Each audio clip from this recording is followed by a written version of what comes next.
1 nyawa jenderal akan kalian bayar lunas. Catat kata-kata saya ini. 1 nyawa jenderal TNI Angkatan Darat akan kalian bayar lunas. Saya ingin bertanya kepada ini orang-orang KKB. Saya ingin bertanya kepada penanggung jawabnya, si Jeffrey Bomana. Saya ingin bertanya kepada Beni Wenda dan para petinggi KKB itu. Saya mau bertanya kepada kalian, baru bangunkah dari tidur? Baru sekarang main surat? Kalau kemarin main tembak, kemarin main culik warga.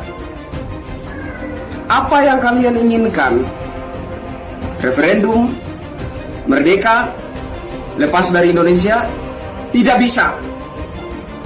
Saya ulangi, tidak bisa. Papua tetap Indonesia. Papua tetap bagian dari NKRI. Dan di era kepemimpinan Bapak Jokowi, beliau sudah mencurahkan banyak hal untuk Papua. Beliau berupaya untuk merangkul Papua. Beliau berupaya untuk menunjukkan bahwa Papua bukanlah daerah yang dianaktirikan. Papua adalah bagian yang sama istimewanya dengan daerah-daerah lain yang menjadi bagian dari Negara Kesatuan Republik Indonesia. Di era Presiden Jokowi, beliau sudah tunjukkan perhatian yang luar biasa untuk Papua. Pembangunan yang luar biasa, infrastruktur yang luar biasa. Papua dianak emaskan di era kepemimpinan Bapak Jokowi ini. PT Freeport direbut mayoritas sahamnya oleh Bapak Presiden Jokowi. Itu semua demi Papua.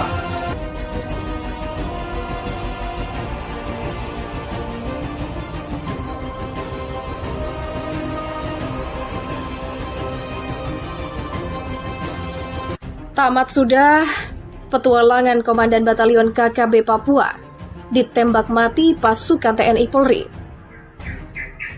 Semenjak kematian Kepala Badan Intelijen Negara di Papua oleh KKB, TNI bersama Polri dengan tangan dingin terus memburu kelompok pemberontak tersebut.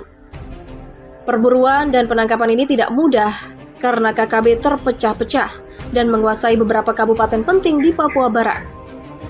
Beberapa nama pemimpinnya pun sampai terkenal seperti Lekagak Telenggen dan Egyanus Kogoya.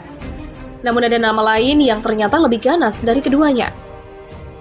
Ia terkenal karena berani memasuki kawasan pertambangan Freeport di Tembagapura. Ia juga menjadi pelaku penembakan warga negara asing Selandia Baru, Graeme Thomas Wall yang terjadi pada Maret 2020 lalu. Ia adalah Tandi Kogoya yang sempat menjadi sosok baru dalam KKB Papua. Dalam kasus penembakan WNA tersebut, polisi yakin Tandi juga sudah mengintai korbannya sejak sampai di tempat yang ia kuasai. Polisi mengatakan ia memang selalu ada dalam setiap kesempatan penyerangan. Dari catatan kriminalnya yang ada di polisi, tindakannya sudah cukup mengerikan. Tahun 2017 lalu, ia melakukan tindakan kriminal berangkai, termasuk penyanderaan warga sipil dan penembakan di Tembagapura. Tandi Kogoya juga sudah pernah tertangkap oleh pihak berwajib setelah ia melakukan penembakan di Mile 69 PT Freeport Indonesia. Ia ditangkap Satgas Khusus pada 15 April 2018 di Nabire, divonis 1 tahun 6 bulan setelah jalani sidang di Pengadilan Negeri Kota Timika. Setelah mendekam di penjara selama 1 tahun 6 bulan, ia lalu keluar malah menjabat sebagai Komandan Batalion Komando Gabungan Pertahanan 8 Kemabu, Intan Jaya. Kapolda menyatakan berada di bawah pimpinan Sabinus Waker di Distrik Komando Nasional TPNPB. Kemudian tahun 2019, tepatnya 25 Oktober, ia menembak mati 2 tukang ojek di Sugapa. Tepat di jalan masuk menuju Kampung Puksika, Distrik Hitadipa, Intan Jaya. 17 Desember 2019, Tandi bersama kelompoknya menembaki pasukan TNI di Sugapa. Saat itu 2 prajurit gugur, yaitu Letu Infantri R. Rizal Zuhri Sidabutar dan Serda Rizky Susendo. 2 hari berikutnya Tandi menembaki Kampung Ugimba dan Kampung Gamagai, merenggut nyawa Serda Ramadan, sedangkan 3 prajurit TNI lainnya luka tembak. Berlanjut 3 hari berikutnya Tandi melakukan penembakan di Kampung Titigi, melukai Serda Afriandi. Kemudian 14 Februari 2020, Tandi pergi dari Ugimba bergabung dengan rombongan KKB Papua yang dipimpin Leka Gaktelengke menuju Tembagapura Mimika.